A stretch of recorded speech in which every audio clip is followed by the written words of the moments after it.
एक भीषण महामारी की तरह फैला हुआ रोग है जिसे हस्त क्रिया कहते हैं, अंग्रेजी में जिसे मास्टरबेशन कहते हैं। इससे बालकों से लेकर के बड़े तक का ये संहार कर रहा है महामारी। कौन सी महामारी?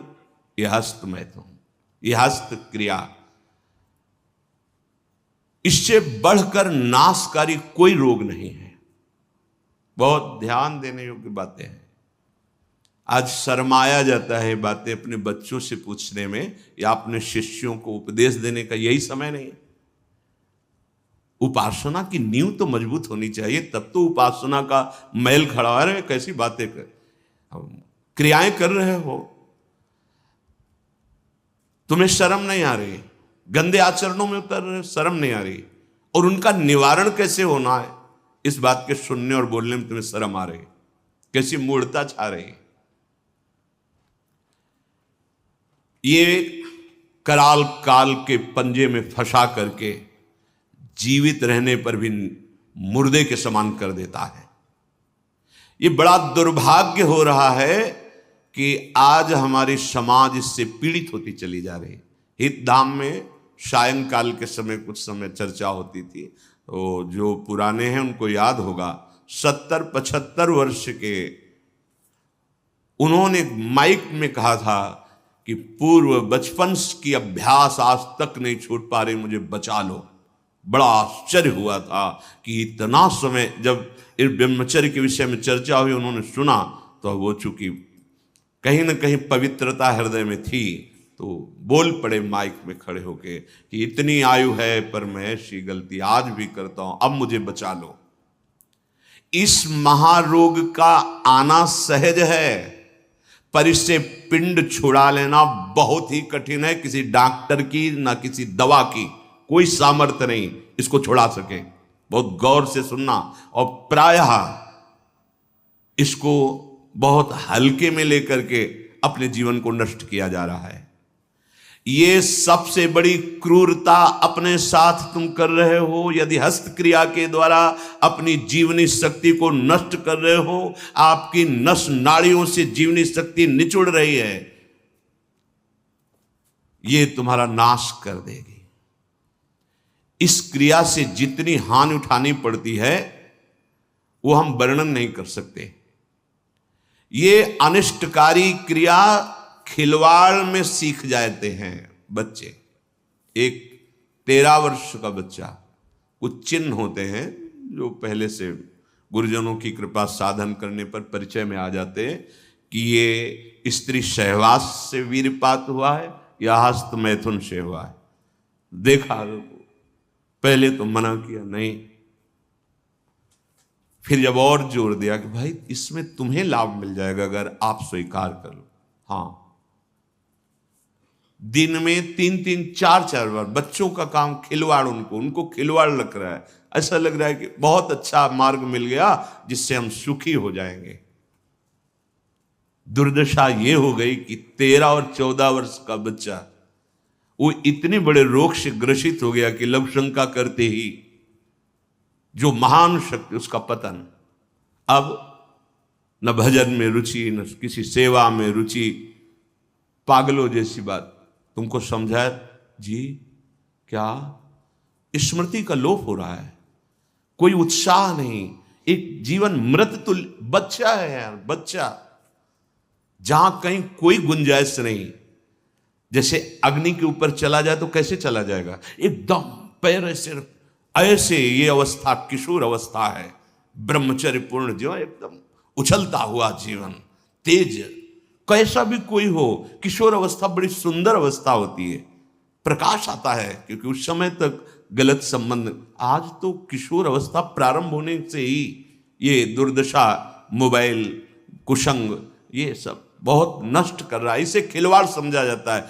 और दुर्भाग्य की बात कि जो हमारे सलाहकार हैं वो उनको कहते हैं इससे रिलैक्स हो जाओगे। ओ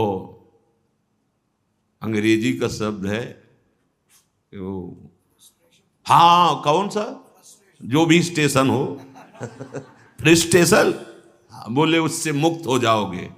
होश में, होश में। ये उन महापुरुषों के वचन हैं जो ब्रह्माकार वृत्ति में स्थित है। जैसे किसी लकड़ी में घुन लग जाता है और वो खोखली हो जाती है, ऐसे ही शरीर जर्जर हो जाता है।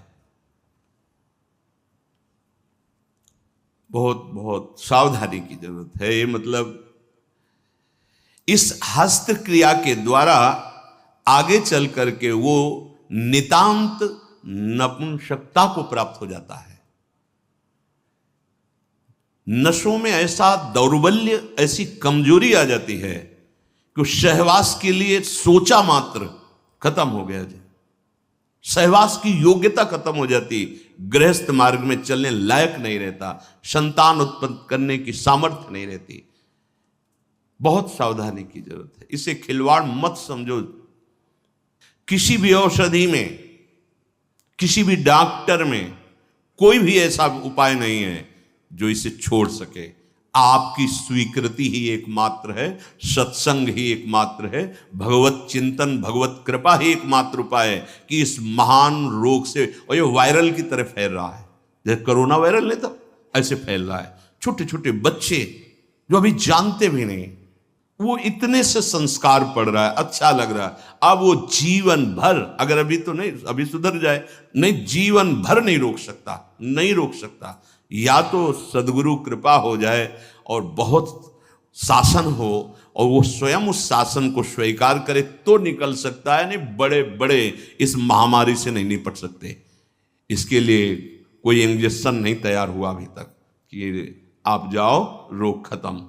ये स्वयं स्वीकृति में बैठा हुआ महामारी है और ये वायरल की तरह फैल रहा है। नवीन पीढ़ी का सर्वनाश।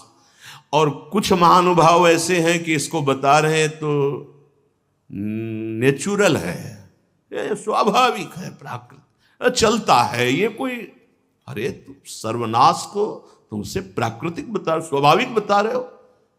नहीं, बहुत सावधान। आप लोग दुर्भाग्य का निमंत्रण मत दें। ये दुर्भाग्य है, ऐसा दुर्भाग्य है कि आपकी दिनचर्या ही नहीं हो सकती। कभी भी व्यभिचारी की एक जैसी दिनचर्या बहुत काल तक नहीं हो सकती। 2-4 दिन प्रयास करेगा, गिर जाएगा। ब्रह्मचर्य कभी भी दिनचर्या में फर्क नहीं पड़ने देगा, चाहे जैसी स्थिति हो। चाहे जैसे शरीर नहीं उठ पा रहा तो उसका चिंतन भागवती को होने लगेगा। इसलिए सामान्यता, जिसे हम बहुत सरल समझ रहे, बहुत सुख समझ रहे, इसको आप सावधानी पूर्वक बहुत ध्यान दीजिए। बहुत ध्यान का इसलिए विषय है कि ये नींव है हमारे अध्यात्म की, हमारे परमार्थ की। शरीर के भीतर बताया था कल भी, एक मनोवाह नाम की नाड़ी है। इस नाड़ी का कार्य है मथानी जैसे नहीं, दो दूध दही का मंथन करे तो मक्खन निकाल देती है, ये इतनी चिंतन से गर्म हो जाती है नाड़ी, तो वीर पूरे शरीर के रक्त के साथ है। उसी से आपकी हड्डियां मजबूत होती हैं, उसी से आपका शरीर बलिष्ठ होता है, उसी से आपके मन को पवित्र विचारों में चलने की सामर्थ्य मिलती है।